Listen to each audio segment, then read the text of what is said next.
So isang maambon na Sunday morning. First time. So nakatapos tayo ng isang triathlon. So sumali ako dito sa sa SBR Triman. So, ito yung last leg nila. So hindi ko sure kung gaano ko tagal natapos siya. So nag-start siya sa swimming. So I think para mga almost 18 minutes ako nag-swim ng 600 meters.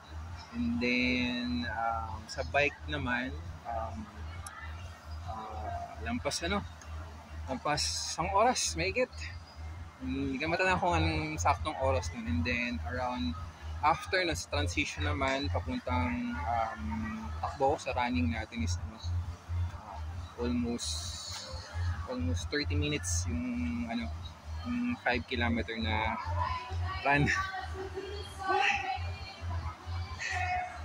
Buti natapos. So parang pinarayaman pa ako ng Facebook, parang in 2013 is yung mga sub 1 ko pa lang yun na 10k. Ngayon nakatapos na tayo first time ng isang ng triathlon. Okay? So salamat sa SBR at nakasali tayo dito. So ayan, so yung mga binigay sa atin ito itong breakfast, mukha rin, tapos itong t-shirt. Okay? Na triathlete ka na daw kung nakuha mo yan. And then of course ito, yan yung medal natin.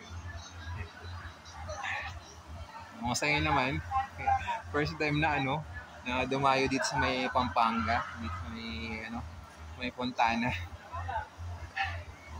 Mag-isa lang. So biyahe papunta dito, so P2P na bus, and then hanap tayo ng kung saan matutuluyan. So nagka-parte lang ako. Okay. So yun, so kung saan doon, nag-exercise ako ng bike ko doon. Okay. Tapos yun, papunta dito naman sa venues, nag-bike rin ako, halos 9 kilometers galing doon sa lugar. So may warm up na. So yun lang naman, so kita-kits sa next event natin.